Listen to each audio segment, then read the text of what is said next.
Hot అంశాలపై debate news బెంచ్కి స్వాగతం. రాష్ట్రంలో జరుగుతున్న తాజా పరిణామాలు, వాటి వెనకాల ఉన్న రెండవ కోణం మాట్లాడిన ప్రస్తుతం మనతో పాటు ఉన్నారు పురుషోత్తం రెడ్డి, రాజకీయ విశ్లేషకులు. నమస్తే అండి.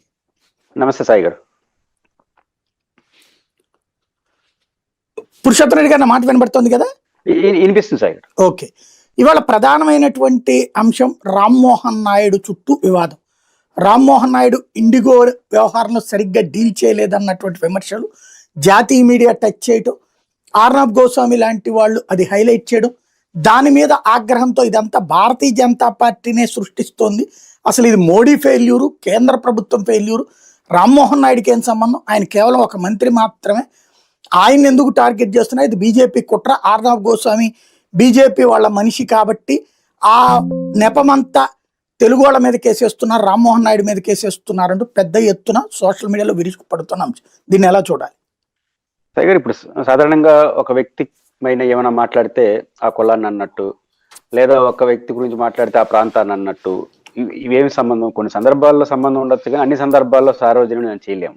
ఇక్కడ బీజేపీ అలాంటి పాత్ర పోషిస్తుంది అని నమ్మేట్టుగా ఉంటే బీజేపీతో తేల్చుకోవాల్సింది ఎవరు? తెలుగుదేశం పార్టీ. ఎందుకంటే కలిసి ఉన్నారు, కలిసి రాష్ట్రంలో ఉన్నారు, దేశంలో ఉన్నారు. చంద్రబాబు నాయుడు గారు కూడా క్లియర్గా చెప్పారు, వారు తెలుగుదేశం పార్టీకి సంబంధించిన వ్యక్తి అయినా ఆయన రెస్పాన్సిబిలిటీ బాధ్యత వహించాల్సింది నరేంద్ర మోడీ గారి నాయకత్వంలో క్యాబినెట్కి, భారత పార్లమెంట్గా అన్నారు. రాష్ట్రంలో ఒక మంత్రిని ఉదాహరణ చేస్తూ సత్యకుమార్ గారు బీజేపీ అయినా రెస్పాన్సిబిలిటీ వహించాల్సింది ఆంధ్రప్రదేశ్ క్యాబినెట్కి, అసెంబ్లీకి, మాకు అని చెప్పారు. అది పర్ఫెక్ట్లీ కరెక్ట్. ఇక్కడ సమస్య ఎక్కడొచ్చింది? 2-3 రకాల సమస్యలు. అంటే రామ్మోహన్ నాయుడు గారి యొక్క రోల్ ఎంత, ఆయన బాధ్యత ఎంత, కేంద్ర ప్రభుత్వం యొక్క బాధ్యత ఎంత, రెండు. ఇక్కడ రాష్ట్రంలో జరిగినట్టు కొత్తగా వచ్చినటువంటి సమస్య ఏంటి? ఫస్ట్ కొత్తగా వచ్చిన సమస్య నుంచి వెళ్దాం. ఈరోజు ఆయన గోస్వామి గారు పెరోసెస్ గా, జర్నలిస్ట్ గా ఆయన పట్ల కొన్ని భిన్నాభిప్రాయాలు ఉన్నా మాట్లాడతాడు, ఇవన్నీ అందరికి తెలుసు. ఆయన డిబేట్ లో పాల్గొన్నారు. తెలుగుదేశం పార్టీ జాతీయ అధికారి ఉన్నటువంటి పట్టాభిరామ్ గారు కావచ్చు, దీపక్ రెడ్డి గారు. ఫస్ట్ దీపక్ రెడ్డి గారితో సమస్య వచ్చింది. అసలు వాళ్ళు గోస్వామి గారు ఎక్కడ కూడా లోకేష్ గారి ప్రస్తావన తేలా. వీళ్ళు లోకేష్ గారు మానిటరింగ్ చేశారు అనగానే ఆయన పట్టుకున్నాడు. మానిటరింగ్ చేయడానికి ఆయన ఎవరు? ఆయన రాష్ట్ర మంత్రి కదా, జాతీయ స్థాయి సంబంధం ఏంటి? ఆయన పట్టుకున్నారు. సందర్భంగా అక్కడ లోకేష్ గారి ప్రస్తావన తీసుకొచ్చింది దీపక్ రెడ్డి గారు. కాబట్టి దీపక్ రెడ్డి గారు తీసుకొచ్చారు కాబట్టి నేరుగా ఆయన ఆ ప్రశ్న అడిగారు. రెండోది, ఆంధ్రప్రదేశ్లో మీరు కూడా రైట్లీ సాడ్, ఇప్పుడు ఆంధ్రప్రదేశ్లో విశ్లేషకులు కానీ లేదా రాజకీయ పార్టీలు ప్రెస్ మీట్లు కానీ, మీరు కూడా చాలా ప్రెస్ మీట్లు తిరుపతిలో చూసుంటారు. అసలు మధ్య మధ్యలో జర్నలిస్టులు క్వశ్చన్ వేస్తూ ఉంటారు. ఇప్పుడు అదే క్వశ్చన్ వేసారంటే చెమడాలు వలిసేయడమే, నువ్వు ఏ పార్టీ, నీ సంగతి ఏంటి తేల్చేయడమే. అటు విలేకరులు ఏం పని అంటే వాళ్ళు చెప్పిన ఉపన్యాసం రాసుకొని పోవాలి. ఇట్లా తయారైంది మీడియా. రాజకీయ నాయకులు అట్లా తయారయ్యారు. విశ్లేషకులు కూడా మరి మైక్ ఇచ్చేవాళ్ళు. ఫస్ట్ పురుషోత్తం రెడ్డి నువ్వు మాట్లాడని చెప్పేవరకే మీ పని, ఆ తర్వాత నా ఉపన్యాసం నేను చెప్పుకుంటాను, నీకు ఇష్టం ఉంటుంది లేదా పో. ఇట్లా తయారైనాయి. దీనికి బాగా అలవాటు పడిపోయిన బ్యాచ్ ఏం చేసినారు, ఇంగ్లీష్ మీడియా దగ్గర పోయింది, అది జరగట్లా. అసలు ఆయన మంచి చెట్లు కలిసి పక్కన పెడితే క్వశ్చన్స్ ఆన్సర్. ఇప్పుడు వాళ్ళు ఒక ప్రశ్న వచ్చింది, అదేంటి వాట్ కెపాసిటీ, సరే ఓకే నేను విత్డ్రా చేసుకుంటున్నానండి, మా మంత్రికి సంబంధించి పర్ఫార్మెన్స్ వెళ్ళిపోయి ఉండాలి. అదే లేదు నేను చెప్పదలుచుకుని, నేను ఫస్ట్ నా ఉపన్యాసం వినో. ఇక్కడ కొత్త చర్చ ఏంటంటే నువ్వు అడిగే క్వశ్చన్ అడిగినావు, నేను చెప్పదలుచుకుని ఫస్ట్ ఇది అంటారు, లేకపోతే టైం ఇవ్వయా అంటారు. ఇక్కడ వస్తా ఉంది పంచాయతీ. దీనికి అలవాటు పడిపోయిన వాళ్ళు ఆడగా అట్లా మాట కుదరకపోవడం దొరికారు. తర్వాత రెండోసారి పోయిన అయినా అట్లా మాట్లాడి ఉండాలి. ఇవేమి లేకుండా ఇలా అనవసరంగా లోకేష్ గారిని దీంట్లో ఇన్వాల్వ్ చేయడం వల్ల ఆయన నిజానికి లోకేష్ గారు సమీక్ష చేసింది లేదు, ఆయనకు ఆ ఇంట్రెస్ట్ ఉండదు. ఆయన సమీక్ష చేసిన ఈనేవాడు ఉంటాడు. మీకు తెలుసు, ఆల్ ఇండియా స్థాయి అధికారులు ఢిల్లీలో కేబినెట్ సెక్రటరీగా ఉండేవాళ్ళు కేబినెట్ మంత్రులకు కూడా ఎంత మాటిస్తారో మనకు తెలుసు. అట్లాంటి వాళ్ళు ఆ రాష్ట్ర మంత్రి పోయి దేశంలో ఉన్నటువంటి నేషనల్ ఆఫీసర్స్ ని ఇన్వెస్ట్ చేయగలరా, ఇన్వాల్వ్ చేయగలరా? సాధ్యమయ్యే పని కాదు. కానీ ఆ లోకేష్ గారిని ఎలివేట్ చేయడం, సందర్భం లేకుండా ఎలివేట్ చేస్తే ఇట్లా ఉంటుంది. అదేవిధంగా సంబంధం లేని విషయాలని మాట్లాడడం వల్ల వచ్చిన పంచాయతీ ఇక్కడ రాష్ట్రానికి గొడవలు. దీన్ని సహజంగా వైఎస్ఆర్ కాంగ్రెస్ పార్టీ వాళ్ళు ఎనలైజ్ చేస్తారు. జాతీయ స్థాయిలో ఇబ్బంది పెట్టింది కూడా ఇబ్బంది. ఇది కాబట్టి ఇది కొని తెచ్చుకున్న తెలుగుదేశం సమస్య. లోకేష్ గారి ఎపిసోడ్ సంబంధించి ఈయన రామ్మోహన్ గారికి సంబంధించి నేను పర్సనల్ గా ఫీల్ అవుతుంది ఏంటంటే, ఆయన బాధ్యత ప్రైమరీ, ఖచ్చితంగా ప్రైమరీ బాధ్యత క్యాబినెట్ మినిస్టర్ది. తర్వాత కేంద్ర ప్రభుత్వానికి కూడా బాధ్యత ఉంటుంది. ప్రధానంగా ఇప్పుడు ఎయిర్పోర్ట్లు కానీ, ఎయిర్వేస్ కానీ ఇవన్నిటిని కూడా ప్రైవేటీకరణ మోజులో వెళ్ళిపోతుంది ప్రభుత్వం. ప్రైవేటీకరణ మోజులోకి వెళ్ళిపోతే ఏమవుతుంది అనేది ఇండిగో ఉదాంతం మనకు తెలుస్తా ఉంది. అనేక సంక్షోభాలు, ప్రాథమిక విద్య, ప్రాథమిక వైద్యం, ఎయిర్పోర్ట్స్, పోర్ట్లు, ఇవన్నీ కీలకమైనటువంటి స్ట్రాటజీ ఇన్స్టిట్యూషన్స్ అన్ని కూడా గవర్నమెంట్ అండర్ లో ఉండాలనేది ఒక వాస్తవం. అనే సందర్భాలు రుజువు ఇప్పుడు అదే జరుగుతా ఉంది. దీన్ని పాలసీ డెసిషన్ తీసుకుంది ఎవరు? ఖచ్చితంగా కేంద్ర ప్రభుత్వం. కాబట్టి ఈ రెస్పాన్సిబిలిటీ ఉమ్మడిగా కేంద్ర బాధ్యత, దాన్ని ఎవరు కాదనరు. కానీ రోజువారీ వ్యవహారాలు ఎవరు బాధ్యత? ఖచ్చితంగా మినిస్టర్ బాధ్యత. ఒకవేళ మినిస్టర్ రెగ్యులర్ గా రివ్యూ చేస్తా ఉండి ఫైండింగ్ చేసి ఆదేశాలు ఇచ్చి తప్పొప్పులు సరిదిద్దే పని ఆయన చేసేస్తే, అయినా ఇది రెక్టిఫై కాకపోతే ఖచ్చితంగా కేంద్ర ప్రభుత్వమే దీనికి రెస్పాన్సిబిలిటీ వహించాల్సి వస్తుంది. అయితే ఎంత ఛాన్స్ ఉంటుంది వీళ్ళకి అక్కడ రివ్యూ చేయడానికి, ఎంత ప్రయారిటీ ఇస్తారు? ప్రైవేటు 1-2-3 చేతులు పెడేనారు ప్రైవేట్ రంగాన్ని, ఎయిర్పోర్ట్లు, ఈ విమానాశ్రయాన్ని. కాబట్టి ఇంక వాళ్ళు పవర్ఫుల్ పర్సనాలిటీస్, వాళ్ళ మంత్రుల మాట ఎంత తింటారో మనకు తెలుసు. కాబట్టి కేంద్ర ప్రభుత్వ పెద్దలు ఉంటారు కాబట్టి నేచురల్గా వీళ్ళ మాట ఇంటర్ కాబట్టి వదిలేశారా? మీ గుజరాత్ ఘటన జరిగిన తర్వాత ఎవ్రీడే రివ్యూ జరగాలి.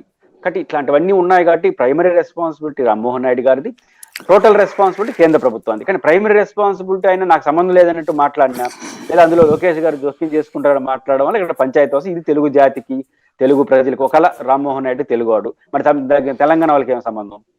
తెలంగాణ వాళ్ళకి ఎట్ట ఆయన వాళ్ళు కూడా తెలుగు వాళ్ళే కదా. కానీ వాళ్ళకి ఏం సంబంధం దీంట్లో? వాళ్ళకి ఎట్ట అవమానం జరిగినట్టు? కానీ ఇది అనవసరం.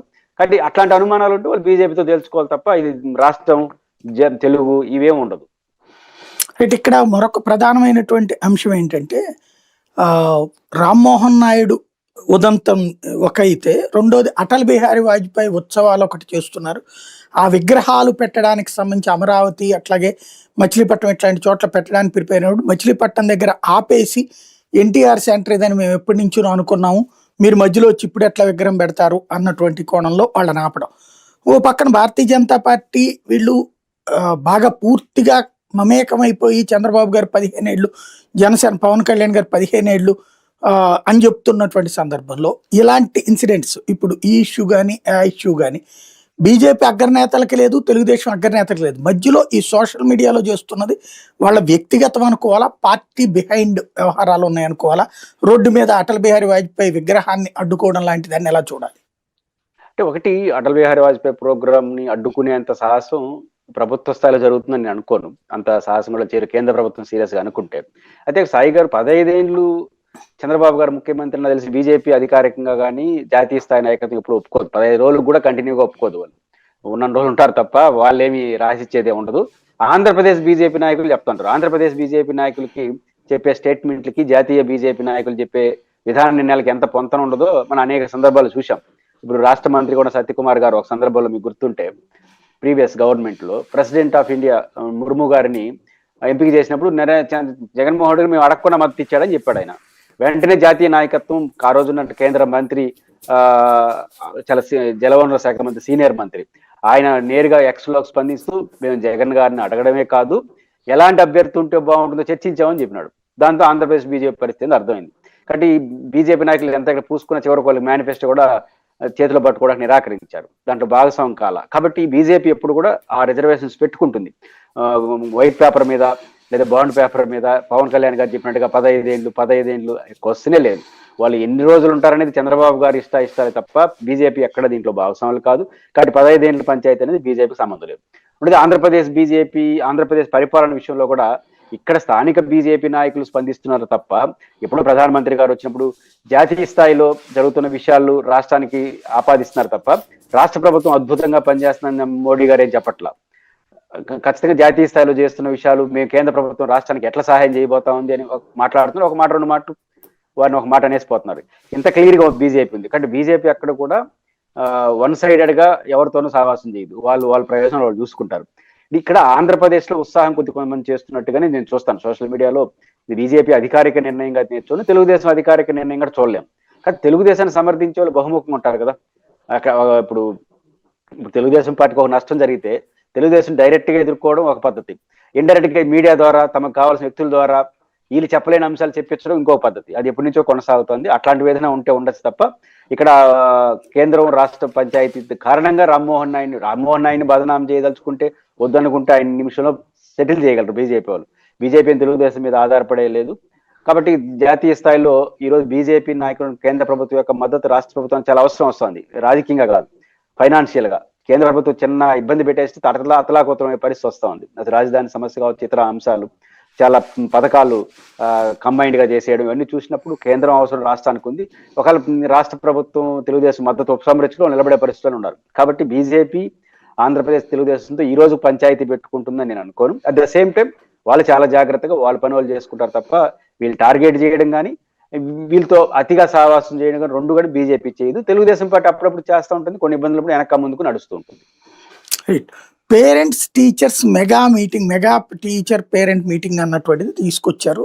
ఆ సందర్భంగా ప్రధానంగా ఈ వారంలో జరిగినటువంటిది అటు పవన్ కళ్యాణ్ కానీ, అటు చంద్రబాబు గారు కానీ, లోకేష్ గారు కానీ వీళ్ళందరూ కూడా గతంలో విద్యా వ్యవస్థను భ్రష్టు పట్టించేస్తే జగన్మోహన్ రెడ్డి ఇప్పుడు ఆ రంగుల నుంచి బయటకు తెచ్చాం, ఇంకోటి ఆ ఇంగ్లీష్ అనే పేరుతో నాశనం చేస్తే ఆ వ్యవస్థని కాపాడుతున్నాం, బాగు చేస్తున్నాము, ఓవరాల్గా ఆ రోజున చదవడం కూడా రానటువంటి వాళ్ళని బాగు చేస్తున్నాం అన్నటువంటి వాదన వినిపించారు. దీన్ని ఎలా చూడాలి? ఇప్పుడు జగన్మోహన్ రెడ్డి గారిని యొక్క ప్రాధాన్యతలను, జగన్మోహన్ రెడ్డి గారి యొక్క ఇమేజ్ ని పెంచుతా ఉండేది జగన్మోహన్ రెడ్డి గారు వైసీపీ కన్నా తెలుగుదేశంలో ఎక్కువ. అసలు ఈ పథకం కానీ ఈ పని కానీ నిద్ర లేచినప్పటి నుంచి నిద్ర పనుకునేంత వరకు నాడు నేడు పేరుతో జగన్మోహన్ రెడ్డి గారు, నాడు అంటే గత ప్రభుత్వాన్ని ఆయన పోల్చలా, నాడు అంటే నిన్న మొన్న నేడు అంటే ఈ ప్రభుత్వం వచ్చిన తర్వాత మా స్కూల్స్ ఎట్ట బాగు చేసామనే పదం తప్ప ఎప్పుడు గత ప్రభుత్వం ఏం చేసింది, మేమేం చేసినాం, గత ప్రభుత్వం ఇదేం చెప్పలే ఆయన. చాలా సందర్భాల్లో ఎన్నికల సభల్లో తప్ప వీళ్ళు పొద్దుస్తమానం గత ప్రభుత్వంతో పోల్చుకోవడం, దేన్ని పోల్చుకోవాలి, ఎంత హైప్ క్రియేట్ చేయాలని లేదు.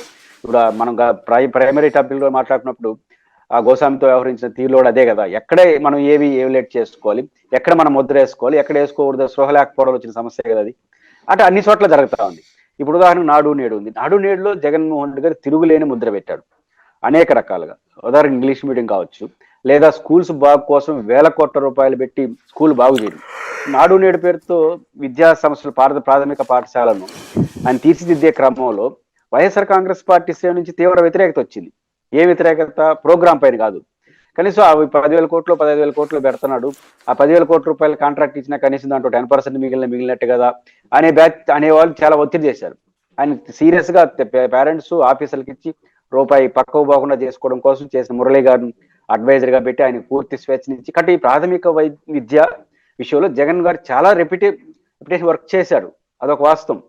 కాబట్టి అట్లాంటి వాళ్ళకి సొంత అనుభవం కూడా ఉంది. ఈరోజు భారతి గారి పుట్టినరోజు కూడా వాళ్ళ నాయకత్వం ఉన్న వెంకటప్ప మెమోరియల్ స్కూలు ఒక రకమైన స్ఫూర్తి. అది ఇంగ్లీష్ మీడియం, భోజనాలు పెట్టడం, యూనిఫామ్ ఇవ్వడం, ఇవన్నీ ఆ స్కూల్ నుంచే వారు స్ఫూర్తిగా వాళ్ళ తండ్రి గారు, గురువు గారు పేరుతో నడుస్తున్న స్కూల్ బాగా నడుస్తుంది. కాబట్టి అట్లాంటిది అన్ని స్కూల్ చేయాలనే ఆలోచనతో వారు ముందుకు వచ్చారు. అట్లాంటిది వాళ్ళు బాగా చేశారు. రెండోది ఇంగ్లీష్ మీడియం సాయి గారు, ఇంగ్లీష్ మీడియం భాషను బాగు చేయడం అంటే సరే ఇంగ్లీష్ మీడియం ఉండడం కరెక్టా, తెలుగు మీడియం అంట టాపిక్ పక్కన పెడదాం. అంటే భాషను కాపాడే బాధ్యత కేవలం పేదలదేనా? సూటిగా మాట్లాడాలంటే అంటే కేవలం గవర్నమెంట్ స్కూల్ మీద ఈరోజు విద్యా సంస్థల్లో నాకున్న సమాచారం ఇప్పుడు 2 ఏళ్ల క్రితం లెక్క చెప్తున్నా 45 to 47% ప్రైవేట్ విద్యా సంస్థలు వచ్చేసాయి ప్రాథమిక విద్య. ఇంకా 52 అటు ఇటుగా దాదాపు 50-50 వచ్చేసి ఉంటాయి. ఇప్పటికి ప్రైవేట్లో 50% విద్యార్థులు. కేవలం ప్రైవేట్ విద్యా సంస్థలు ఎక్కడైనా తెలుగు మీడియం మీకు చూసారా? మొత్తం ఇంగ్లీష్ మీడియం కదా. అంటే 50% మంది విద్యార్థులు ఇంగ్లీష్ మీడియం తప్ప ఇంకేమి చదవని పరిస్థితిలో ఒకవైపు ఉంటే 50% ప్రభుత్వ స్కూల్లో తెలుగు మీడియం ఉంది. అంటే ఇప్పుడు తెలుగు భాషను సంరక్షించాల్సిన బాధ్యత ప్రభుత్వ విద్యా సంస్థలు మాత్రమేనా? ప్రైవేట్ విద్యా సంస్థలో లేదా? ఇప్పుడు నాడు నేడు పేరుతో మీరు స్కూల్స్కి వచ్చారు, అట్నే ప్రైవేట్ స్కూల్స్లో కూడా మీటింగ్ పెట్టండి, తెలుగు భాష ప్రాధాన్యత చెప్పండి, తెలుగు భాషని వాళ్ళు కూడా వాళ్ళకి ఏం చెప్పాల్సిన అవసరం లేదు, జీవో ఇవ్వండి అన్ని విద్యా సంస్థలు మస్ట్ అండ్ షుడ్ అని చెప్పి. కాబట్టి ఇది కేవలం ప్రైవేట్. ఇక్కడే జగన్మోహన్ రెడ్డి గారు సక్సెస్ అయింది. ఓడిపోయిన ఎలక్షన్లో కానీ సొసైటీ ఎందుకు తెలుగు భాష విషయంలో ఇట్లాంటి విషయాలు నెగిటివ్గా తీసుకుందంటే వీళ్ళ వైఖరిని కేవలం ప్రభుత్వ స్కూల్లోనే ఎందుకు ఇంప్లిమెంట్ చేస్తున్నారు, ప్రైవేట్ స్కూల్లో మాత్రం ఏకపక్షంగా ఉన్నది. రెండోది ఈరోజు ఇంటర్నేషనల్ అవకాశాలు కానీ లేదా అంతర్జాతీయ నెట్లో ఉన్నటువంటి సమాచార విప్లవం వచ్చిన తర్వాత వచ్చినటువంటి అవకాశాలని ఇంగ్లీష్ భాష తప్ప ఏం లేదు.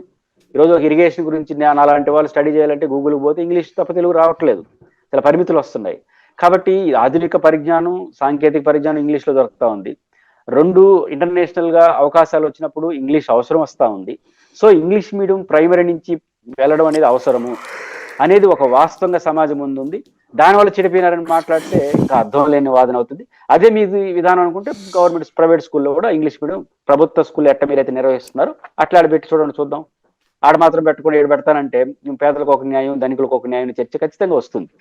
ఇక్కడ విద్యా వ్యవస్థ అనేటటువంటిది జగన్ టైంలో మీరు చెప్పినట్టుగా ఆ సిస్టమ్ సెట్ చేయడం అంతా చేసుకొచ్చిన అవన్నీ విధ్వంసానికి పనికొచ్చినాయి తప్పించి ప్రజల అభివృద్ధికి పనికి రాలేదు. ఆ పిల్లలకు కావాల్సింది జగన్ చేయలేదు. దాంట్లో రాజకీయాలు చొప్పించాడు, తన ఫోటోలు పెట్టుకొచ్చాడు. ఇప్పుడు అట్లాంటిది లేదు. అట్లాగే అప్పట్లో పఠనం అంటే పాఠాలు చెప్పడం, మాట్లాడటం, పదాలు చదవడం కూడా రాకుండా నాశనం చేశారు వ్యవస్థని. ఇప్పుడు మేము బాగు చేస్తున్నామని చెప్తున్నారు.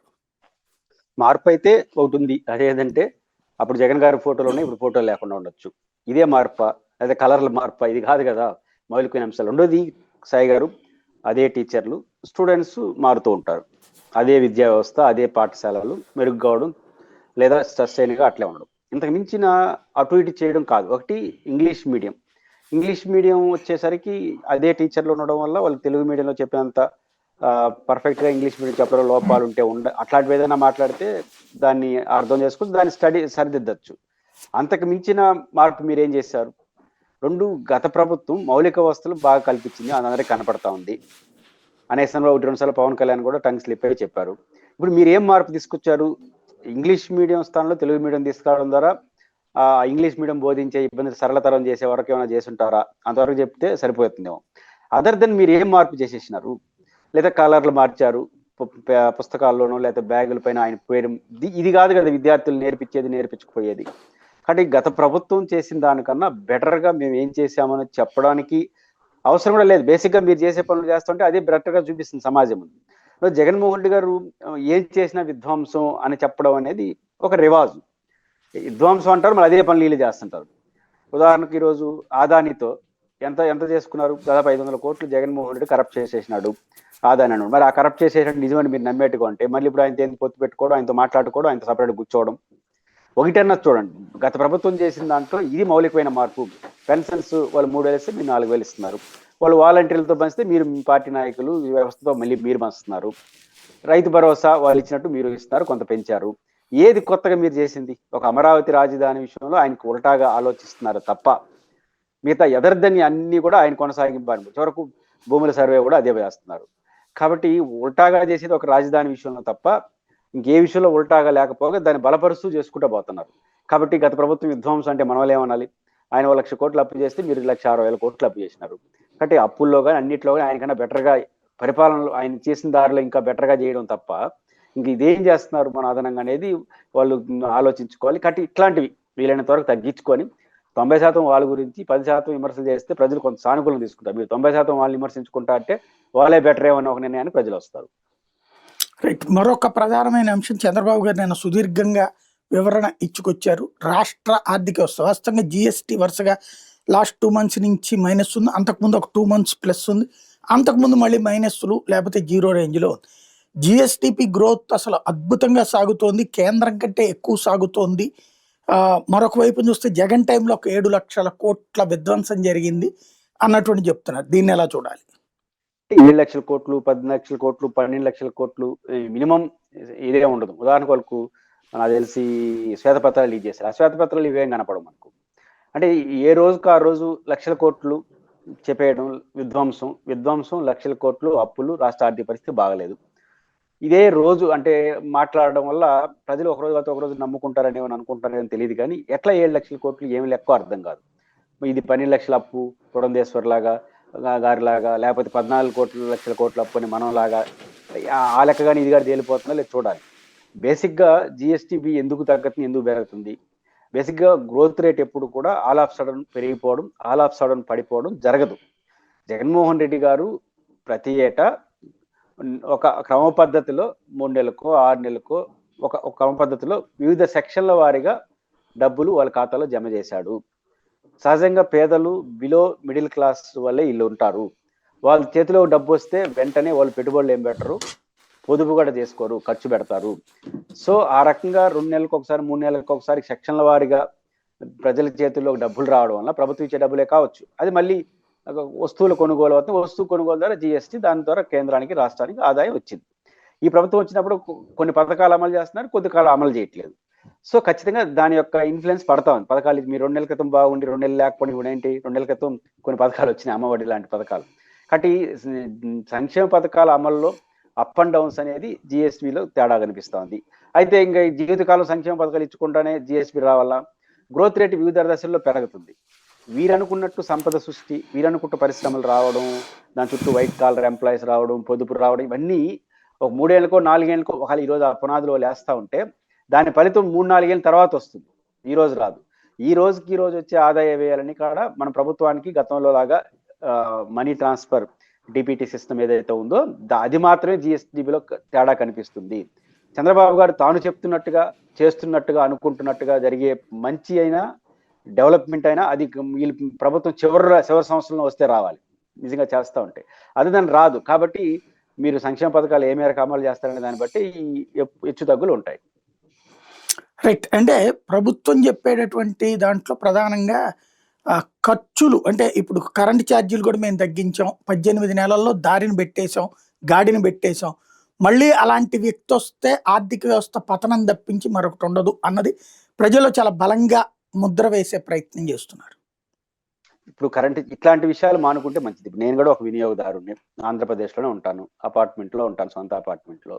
నాకు గత ప్రభుత్వం ఎండ్ ఆఫ్ ద డేకి వచ్చింది 700 నుంచి 800 రూపాయలు ఏది కరెంట్ బిల్లు. ఇప్పుడు 1300, 1400 వస్తూ ఉంది. మీరు ఎన్ని విన్యాసాలు చెప్పినా నా బిల్లు నాకు రోజు నెలకు వస్తుంది కదా. కరెంటు బిల్లులు ఇట్టా విషయాల్లో మాట్లాడితే జనం నవ్వుకుంటారు. ఎందుకంటే కరెంట్ బిల్ తగ్గించేసినాం, ఎట్ట చెప్తారు తగ్గించేశారని? మాకు తెలుస్తాను కదా. ఇప్పుడు ఏ వినియోగదారుడైనా, ఇప్పుడు తెలుగుదేశం పార్టీ చాలా ప్రొఫెషనల్ పార్టీ, వాళ్ళు కొన్ని లక్షల మంది సభ్యత్వం కూడా ఉంది. కనీసం వాళ్ళ పార్టీ సభ్యులతో ఒకసారి డెమో ఇమ్మంచండి, ఎగ్జిబిట్ చేస్తుంటారు కదా. మా చంద్రన్న వచ్చిన తర్వాత గత జగన్మోహన్ రెడ్డి పరిపాలనలో మా ఇంటికి 500 కరెంట్ వచ్చింది, ఇప్పుడు చంద్రబాబు గారు వచ్చిన తర్వాత 450, 470, అయితే కనీసం 500లోనే ఉంది, చూపించమని ఒక డెమో చేయమని చూద్దాం. రాష్ట్రంలో వాళ్ళు తగ్గుంటే గుమ్మని ఉంటారు, రాష్ట్రంలో అన్ని చోట్ల పెట్టుంటారు, కరెంట్ బిల్లు చూపించండి. కాబట్టి కరెంట్ ఛార్జీలు తగ్గిపోయినాయి, ఇవన్నీ అర్థం లేనట్టు. ఎందుకు ఒక నెలలో తగ్గించారు? కమిషన్ యొక్క ఆదేశాల మీద తగ్గించారు. కాబట్టి ఇది వేయకూడదు అనే ఉద్దేశంతో తగ్గించారు. కాబట్టి తగ్గించేసినారు, అవనేది మీనింగ్లెస్. కాబట్టి గత ప్రభుత్వం ఏదో పెంచేసినట్టు, మేము గాడికి పెట్టేసినట్టు అవన్నీ నమ్మేదానికి ప్రజలు సిద్ధంగా లేరు. ఎందుకు సిద్ధంగా లేరంటే కరెంట్ బిల్లు లాంటి విషయాల్లో కుదరదు. ఎందుకంటే నేను నెల కరెంట్ బిల్లు కడుతున్నాను, కాబట్టి ప్రతి ఒక్కరికి కడతా కరెంట్ బిల్లు, ఎవరికో పూర్తిగా మినహాయింపు ఉండేవాళ్ళు తప్ప. కాబట్టి కరెంట్ ఛార్జీలు ఘాట్లో పెట్టేసినాము, వ్యవస్థలను ఘాట్లో పెట్టేసినాము. ఇవన్నీ ఒక బ్రాడ్గా జగన్మోహన్ రెడ్డి కేవలం అప్పులు తీసుకొచ్చి బట్టలు రోజుల్లో డబ్బులు వేసేవాడు అనే ఒక ముద్ర బలంగా వేశారు అధికారంలో జగన్మోహన్ రెడ్డి ఉన్నప్పుడు. కాబట్టి దాన్ని కొంత నమ్మినారు జనం. ఇప్పుడు కూడా దాన్ని నమ్ముతారని మీరు అనుకుంటారు, అది కుదరదు. జగన్మోహన్ రెడ్డి గారు పవర్లో ఉన్నప్పుడు ఆయన మీద విమర్శలు చేస్తే జనం నమ్ముతారు. కానీ ఓడిపోయిన తర్వాత, మీకు అవకాశం ఇచ్చిన తర్వాత మీ పరిపాలన చూస్తారు, ఇంకా మెరుగ్గా ఏముందో స్వతహాగా స్టడీ చేస్తారు తప్ప మీరు చెప్పే జగన్మోహన్ రెడ్డి మీద విమర్శలు, ఆయన మంచోడు కాదని మీరు వాళ్ళు అనుకున్నది అని పట్టించుకోరు. ఎందుకంటే ఆయన ఓడిపోయాడు, ఇంకా మంచోడు కాకపోయినా మంచోడు అయినా ఇంక పోయేది ఏమీ లేదు. కాబట్టి ఇప్పుడు మీ సంగతి చూస్తారు. కాబట్టి మీ సంగతి చూసేటప్పుడు ఆయన సంగతి గురించి మాట్లాడితే వదలదు. ఎప్పుడు కుదురుతుందంటే ఆయన ముఖ్యమంత్రి కూడా అది అయిపోయింది. ఇంకా ఆయన ముఖ్యమంత్రి అయిపోయిన తర్వాత కూడా దాని గురించి మాట్లాడితే పట్టించుకోరు. రైట్. జమిలీ ఎలక్షన్ అంశం మరొకసారి చర్చకు వస్తుంది. 28లో జరుగుతాయి అన్నటువంటిది. ఇప్పుడు ఇంకొకటి, మొన్ననే జమిలీకి సంబంధించి జాయింట్ పార్లమెంటరీ కమిటీ నివేదిక కూడా ఇచ్చేసింది. ఏ రాజ్యాంగ సవరణలో అక్కర్లేదు, అదే సందర్భంలో రాష్ట్రాల పర్మిషన్ కూడా అక్కర్లేదు అన్నటువంటిది న్యాయశాఖకు సంబంధించినటువంటి విభాగం కూడా వాళ్ళకి ఒపీనియన్ ఇచ్చేసింది. దీన్ని ఎలా చూస్తారు? పార్లమెంట్ జేపీసీలో 2 ప్రతిపాదనలు ఉన్నాయి సాయి గారు. అంటే బ్రాడ్గా, ఒకటి జమిలీ, 2 మినీ జమిలీ అనే ప్రతిపాదన ఉంది, పార్లమెంట్ జేపీసీలోనే ఉంది. దాన్ని ఎట్లా ఇంప్లిమెంట్ చేస్తే చూడాలి. ఒకటి, ఇప్పుడు మనకు అవగాహన మేరకు నేషనల్ వైడ్గా సార్వత్రిక ఎన్నికలు జరిగినప్పుడు రాష్ట్ర అసెంబ్లీ కాల పరిమితిని 6 నెలలు ముందు కానీ 6 నెలలు వెనక్కి కానీ, అంటే మార్చిలో సార్వత్రిక ఎన్నికలు జరిగితే జూన్ జూలై ప్రాంతంలో ఏదైనా అసెంబ్లీ ఎలక్షన్స్ ఏదైనా ఉంటే దాన్ని లాక్కోవడం లేదా ముందుకు తీసుకురావడం. అంటే ఉదాహరణ, డిసెంబర్లో తెలంగాణ ఎన్నికలు జరగాల్సి ఉంది, మార్చిలో సార్వత్రిక ఎన్నికలు అనుకోండి, అసలు డిసెంబర్ నుంచి 6 వరకు లాగేస్తారు, పెంచుకోవడం. అంటే 6 నెలలు ముందు 6 నెలల వెనక రాష్ట్రాల అనుమతి లేకుండా సార్వత్రిక ఎన్నికలు జరిగేటప్పుడు, జమిలీ అంటే సార్వత్రిక ఎన్నికలే కదా, పార్లమెంట్ రద్దు అవుతుంది. కాబట్టి ఆ వెసులుబాటు ఆల్రెడీ రాజ్యాంగంలో ఉంది. కాబట్టి అలా మినీ జమిలీ పేరుతో ఏమైనా అట్లా చేస్తారా అంటే అందరూ చూపి రెండు అంశాల మీద ఉంది. ఒకటి, మినీ జమిలీ అనే ఆలోచన జేపీసీ ముందు ఉండడం, బీహార్ ఎన్నికల్లో గెలవడం, ఉత్తరప్రదేశ్ ఎన్నికల పట్ల కొంత అనుమానం ఉండడం, అఖిలేష్ యాదవ్ గారు పుంజుకోవడం, గత పార్లమెంటు ఎలక్షన్లో ఉత్తరప్రదేశ్లో మంచి పర్ఫార్మెన్స్ వాళ్ళు చూపించడం, అయోధ్య లాంటి ఎంపీ సీట్లో బీజేపీ ఓడిపోవడం, ఇవన్నీ చూసినప్పుడు, ఎందుకంటే దాదాపు 70-80 సీట్లు ఉన్నాయనుకుంటాను లోక్సభ సీట్లు. అలాంటి రాష్ట్రంలో 2028 27లో ఉంది వాళ్ళ ఎలక్షన్. Main election 29. కాబట్టి ఉత్తరప్రదేశ్లో ఒక 70 సీట్లు ఉన్న చోట్ల, అందులో వారు ముఖ్యమంత్రిగా ఉన్నటువంటి స్థానంలో ఓడిపోతే దాని ఇంపాక్ట్ ఉత్తరప్రదేశ్లోనే ఓడిపోయినారంటే ఇంకేం గెలుస్తారనే మెసేజ్ మెయిన్ ఎలక్షన్ పడిపోతుంది. కాబట్టి ఉత్తరప్రదేశ్ ఎన్నికల చుట్టూనే, అంటే ఉత్తరప్రదేశ్ ఎన్నికలకు ముందు 6 నెలలు కానీ, ఉత్తరప్రదేశ్ ఎన్నికలకు వెనకాల 6 నెలలు కానీ, లేదా మొత్తం ఉత్తరప్రదేశ్ ఎన్నికల చుట్టూ తీసుకురావాలనే ఆలోచన బలంగా బీజేపీకి ఉందని ఒక పొలిటికల్ టర్క్లో డిస్కషన్ నడుస్తుంది. కొంచెం దగ్గరగా ఉంది ఈ వాదన. దీన్ని మినీ జమీన్ అని పేరు పెట్టి, ఏ పేరుతో చేయాలి? ఉత్తరప్రదేశ్లో మాకు ఇబ్బంది మాట అంటే రాజకీయంగా కుదరదు, బలహీనపడతారు. అందుకని మినీ జమీన్ అని పేరు పెట్టి ఉత్తరప్రదేశ్ ఎన్నికలకు ముందు ఒక 6 నెలలు, వెనకాల 6 నెలలు ఉన్న రాష్ట్రాలను లాగి, లేదా ఏదైనా రాష్ట్ర ప్రభుత్వం ఐచ్ఛికంగా ముందుకు వచ్చి, మేము ఆంధ్రప్రదేశ్ లాంటి రాష్ట్రాలు, ఎన్డీఏ లాంటి ప్రభుత్వం ముందుకు వచ్చి చేయగలిగితే, మెజారిటీ రాష్ట్రాలు అయితే కొన్ని సింపుల్గా ఉన్న రాష్ట్రాలను లాగేసి మినీ జమిలీ జరపడం, ఆ తర్వాత తదుపరి 34 ఎన్నికల్లో సంపూర్ణ జమిలీ అనే ఒక ప్రతిపాదన కూడా ఆలోచన ఉంది.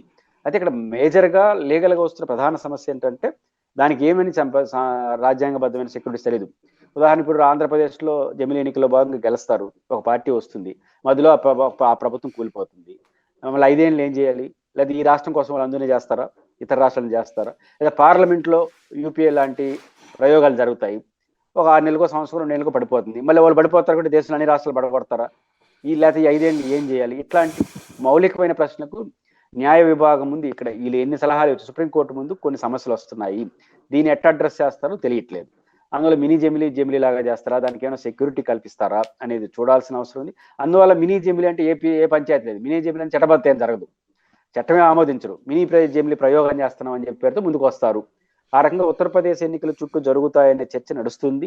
బీహార్ ఎన్నికల్లో కూడా మంచి ఫలితాలు సాధించడం వల్ల దీన్ని సానుకూలంగా తీసుకుని వెళ్తారు అనే ఒక చర్చ మాత్రం పొలిటికల్ సర్కిల్లో జరుగుతుంది. కాబట్టి మేబీ అలాంటి అవకాశాలు వస్తే బహుశా 28 అంటే 29 మనంగడ కాబట్టి ఎన్డీఏలో భాగంగా తెలుగుదేశం పార్టీ కూడా వెళ్తుందా అనేది చూడాలి. ఈ చర్చ అయితే మాత్రం బలంగా ఉంది. పవన్ కళ్యాణ్ తాజాగా 2 కీలక అంశాలు, ఒకటి ఏదైతే బెల్ట్ షాపులకి వ్యతిరేకంగా మాట్లాడారు, బెల్ట్ షాపులు అనేటటువంటిది కరెక్ట్ కాదు అన్నటువంటిది. అలాగే 15 ఏళ్ల రాజకీయం గురించి మాట్లాడడం, అటు లోకేష్ కూడా దానికి సంబంధించడం.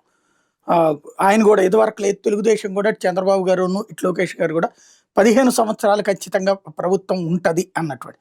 అదొక వైపు. ఇటు పక్కన ఈ లిక్కర్ లాంటి వాటిది, వీటిని ఎత్తేసి పవన్ కళ్యాణ్తో కలిసి 15 ఏళ్ళు సాగుతారా, లేదా 15 ఏళ్ళు ఈ బెల్ట్ షాపులు ఇలాగే కొనసాగుతాయి అని చెప్పేటటువంటి సంకేతం ఉంటుంది. అంటే ఒకటి, పవన్ కళ్యాణ్ గారు అప్పుడప్పుడు బ్రాడ్ విషయాలు మాట్లాడుతూ ఉంటారు, కానీ మాట్లాడడం కుదరదు. ఇంకా ఆయన పొజిషన్లో ఉన్నాడు కాబట్టి యాక్షనే ప్రజలు కోరుకుంటారు. వారు మాట్లాడిన దానికి రిఫ్లెక్షన్గా కొన్ని మార్పులు జరిగినాయి అనుకోండి, వాళ్ళ మాటకు గౌరవం పెరుగుతుంది. అదే ఉంటే ఈయనేదో మాట్లాడుకుంటూ పోతున్నాడు అనే అభిప్రాయంకి వస్తుంది. అయితే 15 ఏళ్ళు పంచాయతీ, ఆ 15 ఏళ్ళు ఏం లాజిక్కో అర్థం కాదు. అంటే 15 ఏళ్ళు అంత రాష్ట్రం అంతా నీట్గా అయిపోతుంది, తర్వాత జగన్ వచ్చినా ఎవరు వచ్చినా పర్వాలేదని. అప్పుడు జగన్ గారికి 65 ఎంతో వస్తుంది వయసు, అంటే సరిపోతుందనే ఉద్దేశంతో మాట్లాడుతున్నారా? అదేం అర్థం కావట్లేదు. 15 ఏళ్ళు అనేది ఏం గ్యారంటీ? 15 ఏళ్ళు ఎవరు ఇవ్వాలి అవకాశం? ప్రజలు ఇవ్వాలి. అది జరిగే పని కాదు. ప్రజలకు నచ్చితే ఇస్తారు, లేకపోతే ఓడిస్తారు. అంటే 15 ఏళ్ళు అనేది పవన్ కళ్యాణ్ ఒకరే చెప్తా వస్తారు. ఇప్పుడు తెలుగుదేశం పార్టీ అది గమనించింది. ఎందుకంటే 15 ఏళ్ళు ఆయన మనం ఇవ్వాల్సింది తీసుకోవాల్సింది తెలుగుదేశం ఇచ్చే ఆయన అంత బాహటంగా మాట్లాడతాం మనం, కానీ సపోర్ట్గా మాట్లాడకపోతే ప్రజల్లో నెగిటివ్ వస్తుంది. కాబట్టి తెలుగుదేశం పార్టీ కూడా 15 ఏళ్ళు మేము కలిసే ఉంటామని చెప్తారు. రెండోది, 15 ఏళ్ళు కాదు 20 ఏళ్ళు అయినా, లేదా 10 ఏళ్ళు ఎన్నేళ్ళైనా కలవాల్సిన వ్యక్తి, షరతులు పెట్టాల్సిన వ్యక్తి అన్కండిషన్గా వస్తా ఉంటే తెలుగుదేశం పోయిందే ఉంది. ఈ 15 ఏళ్ళు, 5 ఏళ్ళు పవన్ కళ్యాణ్ గారు, 5 ఏళ్ళు బీజేపీ, 5 ఏళ్ళు తెలుగుదేశం అంటే వాళ్ళకి యాక్సెప్ట్ చేయకపోవచ్చు. చంద్రబాబు గారి నాయకత్వమే 15 ఏళ్ళు అయిన తర్వాత ఇంకా ఇబ్బంది ఏముంది? కానీ తెలుగుదేశం పార్టీ దీనివల్ల నుంచి నష్టం లేదు, పైపించి లాభం. ఎందుకు లాభం? 15 ఏళ్ళు కలిసి ఉంటారంటే కింద జనసేన బాడీ లాంగ్వేజ్లో మార్పు వచ్చేస్తుంది. చిన్న తగాదాలు ఉంటే మనం 15 ఏళ్ళు సావాసం చేయబోతున్నాం, ఈ తగాదాలు పెట్టుకుంటే ఇప్పుడు కాదులే అని సర్దుకుంటారు, ఇష్టం లేని బయటపోతారు. కాబట్టి తెలుగుదేశం పార్టీకి బహుముఖంగా లాభం ఇది. కాబట్టి అంత లాభం వచ్చే పని ఆయన చేస్తున్నప్పుడు వీళ్ళు పోయింది ఏముంది? దాన్ని సపోర్ట్ చేస్తూ మాట్లాడితే రేపు భవిష్యత్తులో పవన్ కళ్యాణ్ గారు అటు ఇటుగా మార్చినా దాన్ని గట్టిగా నొక్కడానికి పనికి వస్తుంది. పవన్ కళ్యాణ్ కండిషన్లు చేసినటువంటి మాటలు తెలుగుదేశం పార్టీ దాన్ని స్ట్రెంథన్ చేస్తూ ఉంది. అది ఖచ్చితంగా తెలుగుదేశం పార్టీకి ఇప్పుడు లాభమే, భవిష్యత్తులో కూడా లాభమే. ఎందుకంటే భవిష్యత్తులో పవన్ కళ్యాణ్ గారు అటు ఇటు అంటే నువ్వే చెప్పిన ఉపన్యాసాలు అని కానీ చూపించడానికి అవకాశం ఉంది. కానీ తెలుగుదేశం లాభం కాబట్టి వాళ్ళు చెప్పడం తప్పలేదు. బస్ ఇది ఊహాజనితమైన తప్ప ఇది జరుగుతుందో మేము చెప్పలేము. Right, thank you very much అండి. ఇది పరిస్థితి. వరుసగా వివిధ పరిణామాలు ప్రతిరోజు చోటు చేసుకుంటే దాని వెనకాల ఉన్నటువంటి రెండో కోణం ఇది.